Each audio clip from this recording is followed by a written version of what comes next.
मी मोका लावण्याचे आदेश पारित केलेले आहेत.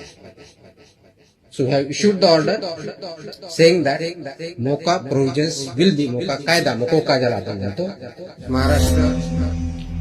गुटखा माफियांवर आता थेट मोक्काचा बडगा. मिरज जत परिसरातील रॅकेटवर कारवाईची नागरिकांची मागणी.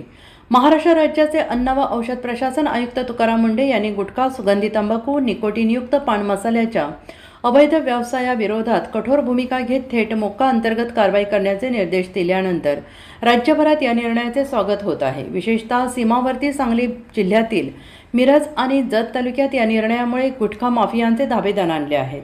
सांगली जिल्हा हा कर्नाटक राज्याच्या सीमेला लागून असल्यामुळे गेल्या अनेक वर्षांपासून कर्नाटकातून मोठ्या प्रमाणावर गुटखा आणि प्रतिबंधित तंबाखूजन्य पदार्थांची अवैधरित्या वाहतूक होत असल्याच्या तक्रारी सातत्यानं होत आहेत आणि विशेषतः मिरज आणि जत परिसर हा या अवैध व्यापाऱ्यांचा महत्त्वाचा मार्ग म्हणून ओळखला जात असल्याचा आरोप स्थानिक नागरिक आणि सामाजिक कार्यकर्ते हे करत आहेत. स्थानिक नागरिकांच्या मते मिरज शहरातील काही भागांमध्ये आणि सांगली मार्केट यार्ड परिसरात गुटख्याच्या साठवणुकीसाठी मोठ्या प्रमाणात गोदामांचा वापर केला जातो.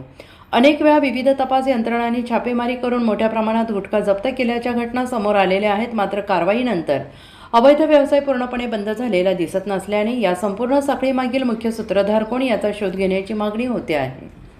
तसेच पूर्वी पोलीस आणि इतर यंत्रणांनी जप्त केलेल्या गुटखा प्रकरणांमध्ये नेमकी पुढे काय कारवाई झाली, दोषींवर कोणते गुन्हे दाखल झाले आणि किती प्रकरणे न्यायालयात पोहोचली याचाही स्वतंत्र आढावा घेण्याची गरज व्यक्त केली जाते आहे.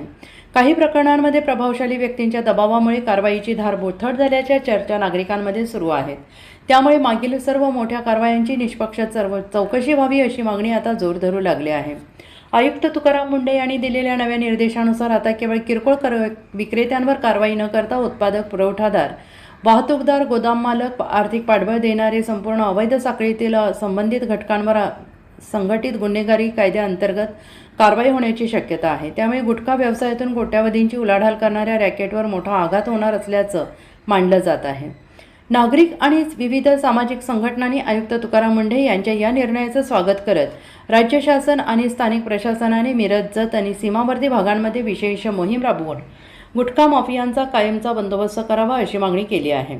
आता प्रशासनाची पुढील कारवाई किती प्रभावी ठरते याकडे संपूर्ण जिल्ह्याचं लक्ष लागून राहिलं आहे.